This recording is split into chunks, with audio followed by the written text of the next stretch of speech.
Yun nga, pilit nilang para bang, pilit nilang, ipapamukha sa taong bayan na yung, drug war ng, previous administration ay talagang, patayan na lang ng patayan, extermination. In-emphasize pa nila, extermination daw.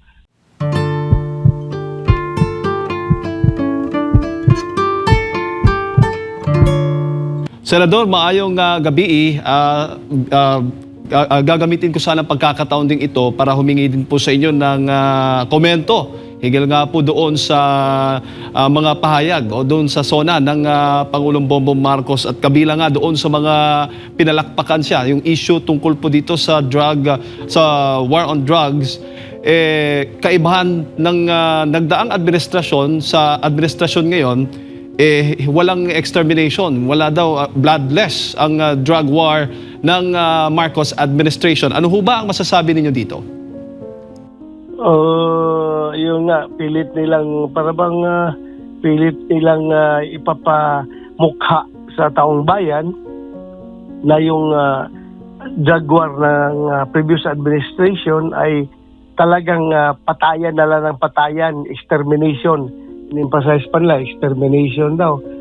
Kung mayroong ganong polisiya, policy of extermination ang previous administration, what happened to the 1.6 million na nag-surrender? Buhay man yun lahat? What happened to the 130,000 na mga drug offenders na nahuli natin at nakakulong sa mga presuhan? Kaya nga, yung punong sikip na yung mga presuhan natin panahon sa drug war dahil sa daming nahuli, buhay man yun lahat. At hindi naman lahat ng operations na ginagawa ng PNP ay patayan. Case-to-case basis yan. Kung talaga nagigipit yung pulis, may namamatay. Pero hindi rin naman natin sinabi na kung mag-abuso ang pulis, ay kanya decision na yan. Kung mag-abuso siya, gamitin niya yung kanyang power over the victims. Pananagutan nila yan. At kung sinasabi nila na bloodless daw yung kanilang drug war as compared to bloody drug war ng previous administration, meron nga nagsabi, what about those 700 people na namatay sa war on drugs nila sa panahon ni Pangulong Bongbong Marcos? 700. Wala palang dugo yun. Bloodless yung kanilang kiniklaim. Yung 700 na namatay, walang dugo yun. So, mahirap talaga. Mahirap pag kung talagang kung tutuusin mo. Imposible mangyari yung mag-operate ka sa drugs na walang mangyayari kung gusto mo lang yung police lang ang mamatay, hindi yung mga drug personality. Kapag kinukumpronta ka ng mga armed and dangerous na mga drug personality, ayaw lumaban ng police kasi talagang bloodless lang. So, dugo ng police dyan ang dadanas pag gano'n ang mangyayari. So, hindi mo talaga maiwasan yan. Hindi mo maiwasan. Pero Senador, para po sa inyo, kasi may mga kababayan din po tayo na nagpapaabot din ng pagkabahala dito sa atin. Kayo rin ho ba ay nababahala na dumarami yung mga gumagamit ng illegal na droga ngayon? Wala pa akong natanong ng mga local chief executives, no, from barangay captain to mayors to governors.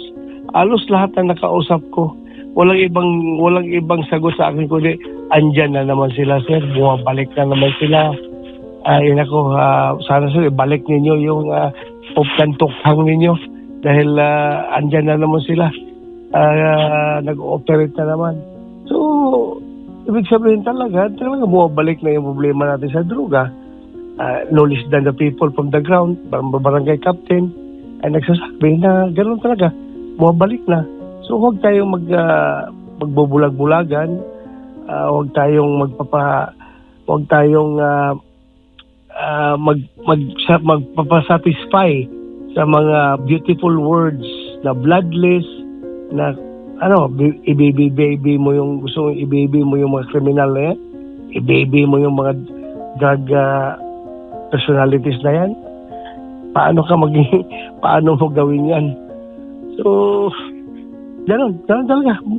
Worried tayo. As chairman of the Senate Committee on Public Order and Dangerous Drugs, makakarinig tayo na ganong mga reports from people on the ground. Worried talaga tayo at nasasayangan tayo sa effort na ginawa natin during the past administration. Sayang yung momentum ba? Mm-mm. Sayang.